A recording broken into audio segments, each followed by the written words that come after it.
So tonight I'm participating in the self-reflection card challenge where we are pulling one card a day and asking the question of the day. And today's question was really around interference. It's the 44th hexagram transit right now. And part of self-reflecting is reflecting upon the relationships that we have. And so the question is, what relationships do we need to release that are interfering in new ones? So I drew two cards. One was the Queen of Pentacles, and the other was Temperance.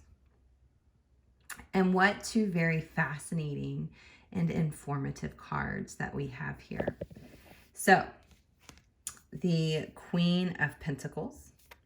So if we think about this, right? Normally when we think of the Queen of Pentacles, we think,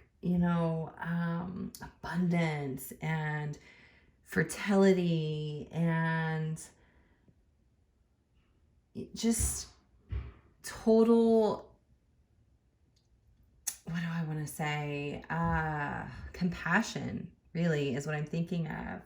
But here in this particular situation, we're faced with a female figure in our lives. So when we think of the relationships that maybe we need to give up, right, or release lovingly, and we're seeing a female figure that is someone who tends to be selfish with us, someone who embraces their own limitations so much that she is sure to point out your own limitations to, make sure that you understand where you fall short.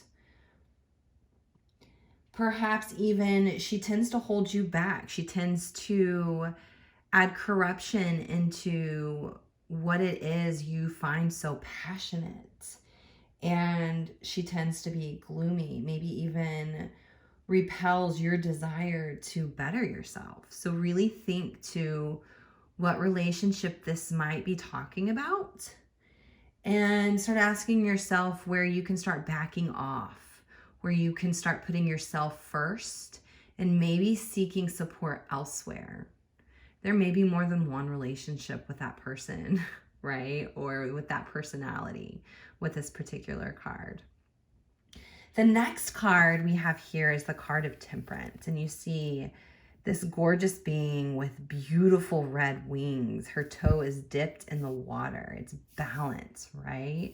So when we see this card, it really signifies equilibrium, improving yourself, but not improving yourself through the involvement of others. Let's make sure that we're not relying too much on other people and on relationships to better ourselves. Life is ever evolving. It's always moving. You can see the ripples in the water in this card. Life doesn't just stop and slow down. So we really have to take the time to meditate on what it is we're wishing for. I like to, and the water is very significant here in this card, I like to use water sources to help clear the energies, mute the noises that we have kind of all around us, and really hone in on what it is you're wishing for. Watch out for silly arguments and remove some of those people around you that have those destructive behaviors. Be the example, I would say. Be the balance in situations. And if you find yourself amongst challenging people or in a situation where someone's trying to, rile you up, I would say, be the example. Maintain a calm demeanor.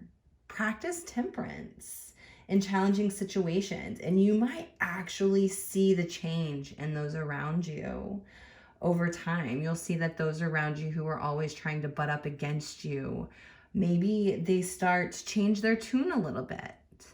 And they try to better themselves through using you as an example. So those are the two cards pulled today for the first reading of the month.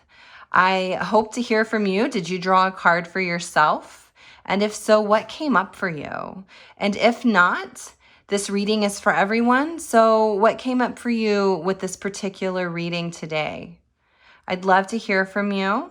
And if today didn't work out, it's okay. There's 29 more days to put yourself first and practice some self-reflection. No judgment, no pressure, just have fun. The whole point of this is to play and tune into yourself when the time is right.